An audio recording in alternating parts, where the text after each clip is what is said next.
So, LeetCode 902 numbers at most n given digit set. So for this problem, you're given the digits that you can use and the maximum number that you can build, and you want to return the number of numbers that you can build by following these two restrictions. Okay, so solving this problem is pretty hard as is. So what you want to do is you want to split this problem into sub-problems that are easier to solve, and then you can compose their solutions back to the original problem. So the way I like to divide this problem is, first of all, I count all of the numbers that have less digits than n. And those, we know that they are going to be smaller than n because we are in a positional system in base 10. And so all of the numbers that have less digits than n are going to be definitely smaller than n. So that's one part of the problem. And then the second part is finding all of the numbers that have the same amount of digits, so they have the same length, but they are smaller than n. So that's a simpler task. And the third part is then looking at if we can, with the digits that we have, if we can build n itself. Because the problem is asking us for the number of positive integers that are less than or equal to n. So if we can build n itself, then that would be one more, right? Okay, so let's start just doing the framework of the problem, and then we're going to implement the actual functions. So first of all, we want to convert n to a string because we want to have easy access to each and every one of the digits. So converting n to a string is the easy way to have an array of digits. So what you do then is you have your length of your string. So this is the amount of digits that n has.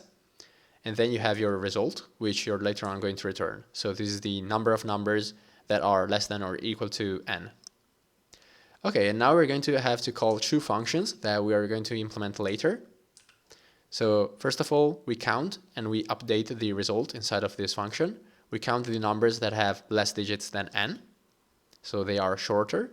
And then we count the numbers that have the same digits as n, so they have the same amount of digits as n, but they are smaller than n. And this function is also going to check if we can build n itself with the digits that we can work with.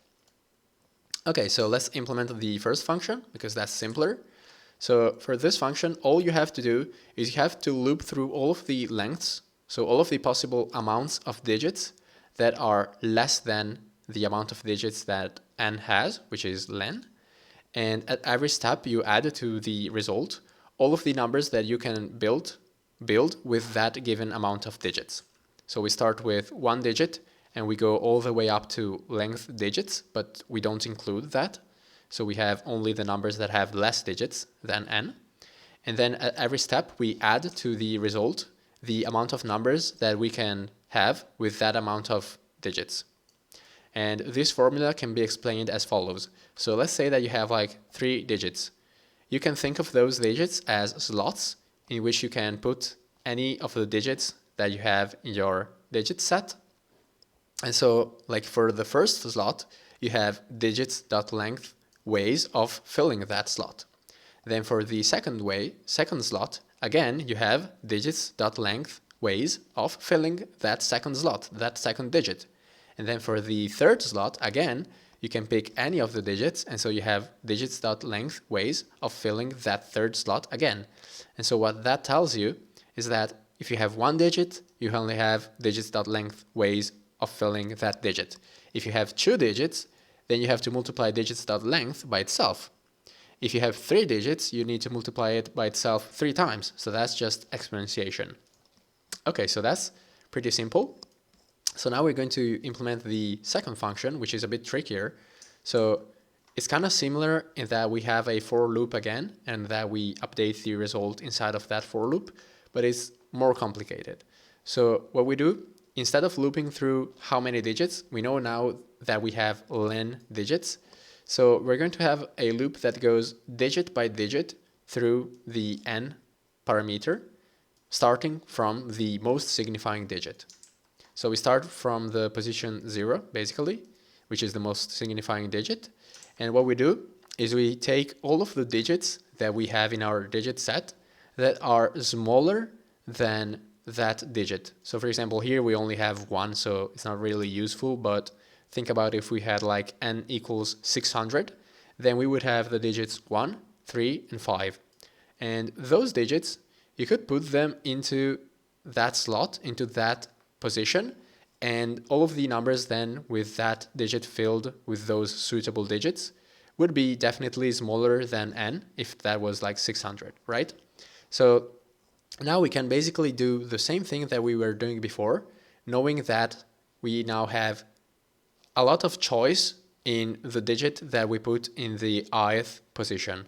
But we just cannot do, like before we were just taking all of the digits and elevating that to a power. Unfortunately, this time we can't choose all of the digits for the ith position. We only have suitable digits, possible digits that can go in that position if we want to have a number that is less than 100, right? Okay, and so now we need to do the actual formula. So we want to add to the result. This is how many choices we have for the ith position, and this is how many ways we can fill the remaining positions that we haven't filled yet, right? So for example, if we have 5 digits, so here we have 4 digits, and maybe we have 3 slots that we have to fill yet, not including the one that we've just filled, the ith one, then this is the amount of ways that you can fill those remaining slots. Okay, and then what you do is if you do not have the current digit, like the current digit in the n parameters is n of I, because we converted that to a string. And if you do not have that n of I in your digits set, then you cannot continue doing this, because for the next iteration, you would be trying to find all of the numbers, but those would be duplicates, because you've already counted all of the digits and all of their permutations, all of the way of putting them into the next slots. You've already counted all of the ways where the digits are less than n of I. So all that's left now is to count the ones where in the ith position you have n of I itself. So you want to fix that, but you can't do that if you do not have that in your digit set. Like we cannot fix the ith position to be equal to n of I if we do not have n of I in our digits, right? And so what that tells us is that we want to break if our digits do not include n of I. And that's because we don't want to go forward, because then we would be counting some digits again, some configurations again. Okay? And now all that's left is the third part of the problem, which is checking if we can build n itself. So it's actually pretty easy now, because if you never break out of this loop, it means that you have all of the digits that are in n, right? And so if you never break, so if I goes all the way to len, then it means that you can build n itself. Okay? So you add to the result 1 if I has gone all the way to len.